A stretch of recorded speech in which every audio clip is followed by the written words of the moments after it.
When Mexico sends its people, they're not sending their best.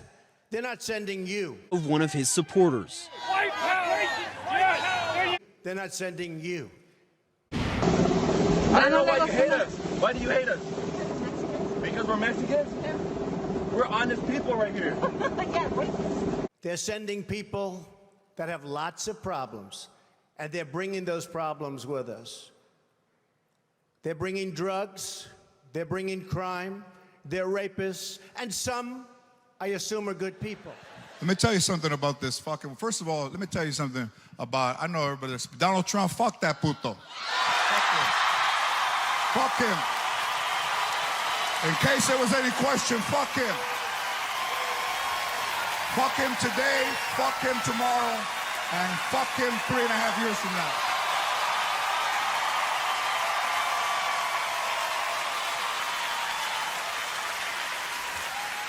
And if you voted for him, fuck you today, fuck you tomorrow, and fuck you 3 years from now. First of all, Mexico, as in the government, is not sending anybody. So that's problem number one. But moving on. Drugs coming in from Mexico is certainly a well-documented problem, oftentimes through underground tunnels.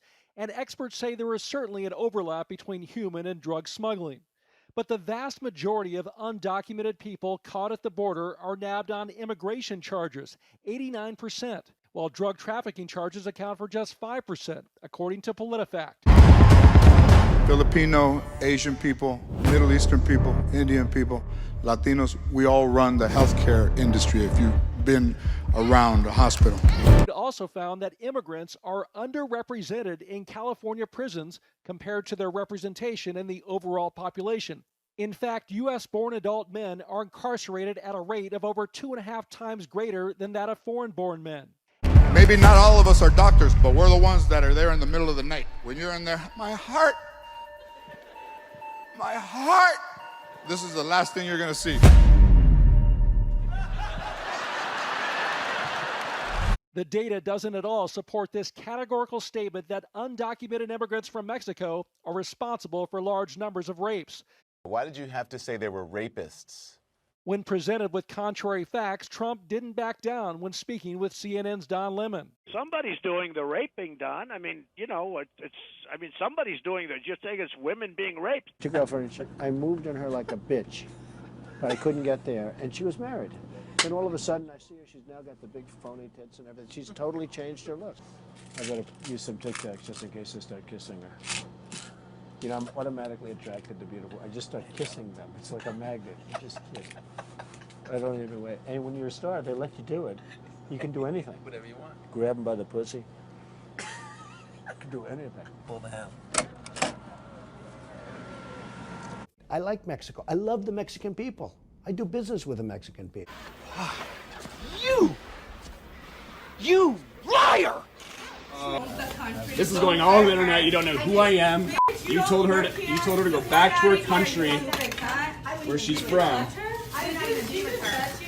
That's assault. Yeah. You guys know that, right? Yeah.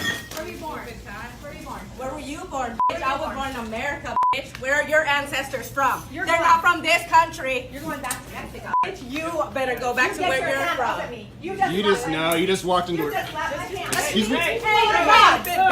You just touched me. Oh my God. Yeah, you deserved it. Oh my God. In my opinion. Yeah, you pushed her and she smacked you. That was self-defense on her part. You know what I'm scared of? UFC fighters. You know why? Because they're real. It is not a game, people. They are here. They exist. They know shit. Touch a pressure point, shut your whole body down. Bow.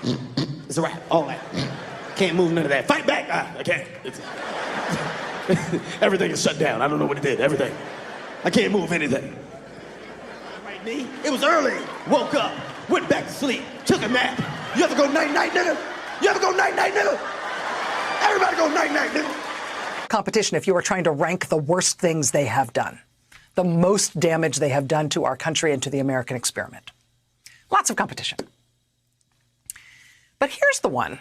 Here's the one where if you are a person who believes in hell, you have to think this is the one for which multiple Trump administration officials are most likely to spend eternity in cosmic penance and damnation. This is the one that'll be in the first paragraph of the obituaries of many different people in this administration, no matter how long they live and no matter what else they do with their lives. Because they will never do anything else as morally consequential as what they did here. And this is one thing that will never slide off of our conscience as a country.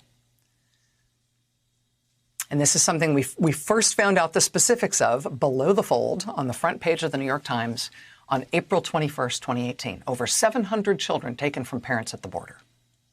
New York Times was first to report on 700 kids who had been separated by policy from their parents after crossing the southern border. The White House had carefully guarded that number. They'd insisted that kids being taken away from their families, that was very rare. The number was actually very low. But it turns out it wasn't low. It was north of 700. And it turned out the White House had been keeping track. As of April 2018, more than 700 kids. And the contours of that story from there on out are familiar and still to this day almost unspeakably terrible. Right? Little kids taken away from their moms and dads. Babies and toddlers and teenagers taken from their moms and dads and sent to live in jail-like conditions, sleeping on the floor under space blankets by order of the federal government in the name of us, the American people. It was an early but unspeakably ugly chapter of this administration that will never be forgotten in history. But there's a part of the story we did not know until right now. This is new. It's from a book that comes out tomorrow that's called Separated, Inside an American Tragedy. It's a book written by my dear colleague, NBC News and MSNBC congressional correspondent Jacob Soboroff, who was on the forefront of reporting the child separation story. In this fairly stunning new book from Jacob, he has broken news about what happened after the New York Times first reported on the list of kids the Trump administration was keeping to track how many of them had been taken away from their parents. And this piece of the book is about a Trump official named Scott Lloyd. Scott Lloyd was in charge of keeping the list of kids who had been taken away from their parents. And for the first time, Jacob Soboroff reveals in his new book what happened when Scott Lloyd, this Trump administration official, saw his list. This list of the separated kids reported on the front page of the New York Times. This is how Jacob reports it in his new book. Quote, "The reporting in the New York Times made Scott Lloyd irritated. He was left to stew about the leak over the weekend. Embarrassed, Scott Lloyd knew the leak came from his department on his watch under an administration that appointed him to his position. When considering how to handle the fallout from the leak, Lloyd's first thought was a drastic one. Quote, let's get rid of the list.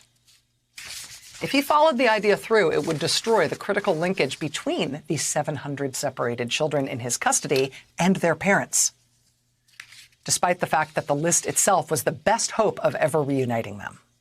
Scott Lloyd knew that in order to discard the list, he'd have to instruct his staff to do so.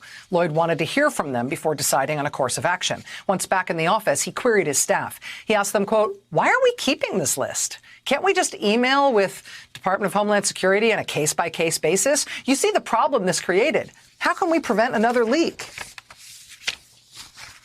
He wanted to destroy the list because it looked bad publicity.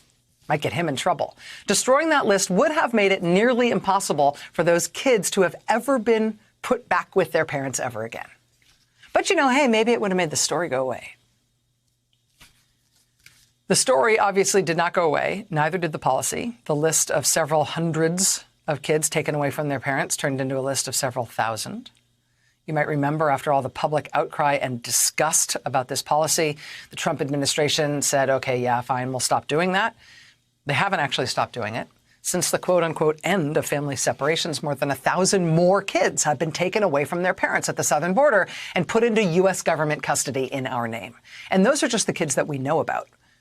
The White House is not doing this in the open anymore. This time they're doing it quietly, which is, of course, important to know just on its face, right? That taking little kids from their moms and dads is operational policy in this country. It's still in effect.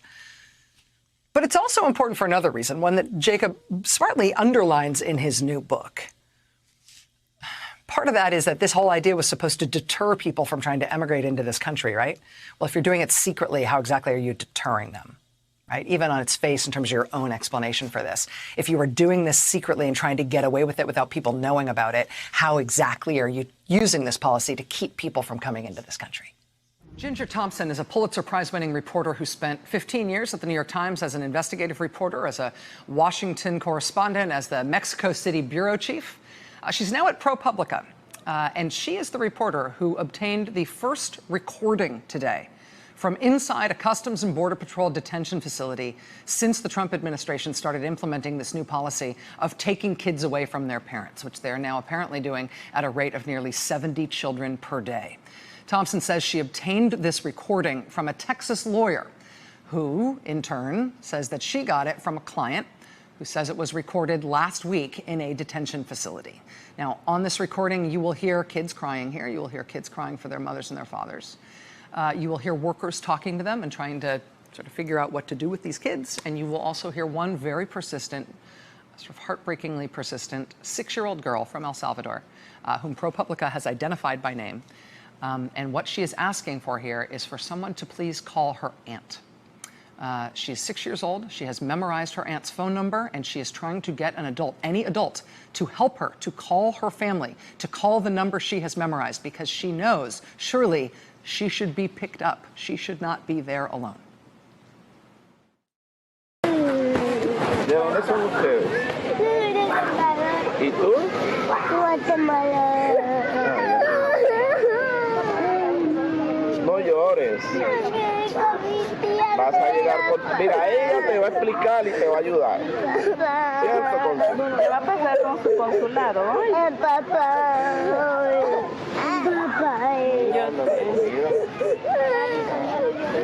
Con mi tía por lo menos para que después llegue mami. ¿Me puedes abrir alguien me cerró la puerta esa? Que me venga a traer mi tía para llevarme. Ella llama a tu tía si tú tienes número y habla con tu tía. Tengo el número de ella. Ah, pues ahorita ella te ayuda para que hable. Cálmate nada más. No, papá. Voy por aquí, niña. Papá. Cuando saquen la comida. Ay, no, papá. Para que me venga. Yo cuando esté allá. Ya le voy a meter a comer. Papá. Si tiene una celda, me la da, por favor. Ay, no, papá. Si te quieres juntar con ella, se junta aquí, porque voy a tener Ay, no, papá. o me la pone allá mejor. Allá en la orillita. No, papá. No, voy a tener que ser aquí, porque voy a meter Jilly y se va a ir. No, papá.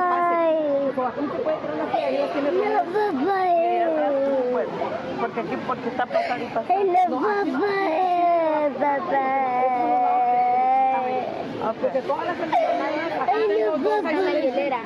como dos veces y allá. No, papá. Me dijeron que... Ay, no, papá. El otro grupo de mujeres. Papá, no. No, es para... Ay, papá. Por eso no puedo tener a nadie. Vale. Porque luego viene ahí y ahí agarra pared. Ay, no, papá. Voy a llamar a mi tía para que después de comer me venga a recoger. Cuando agarren la comida yo voy a venir para que le... Ay, no, papá. Tengo el número yo de memoria, 34, 34. Ay, no, papá.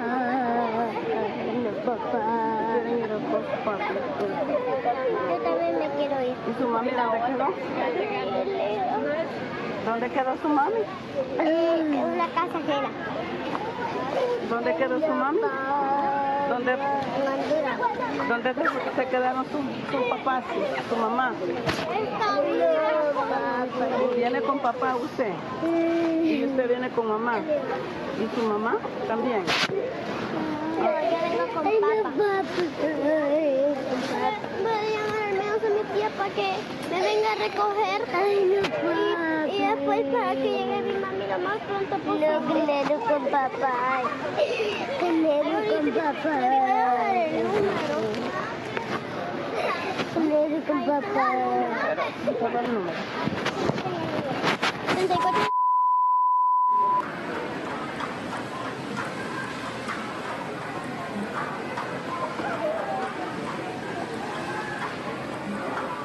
Y mi mami después que me venga a traer mi tía va a venir lo más pronto posible para irme con ella.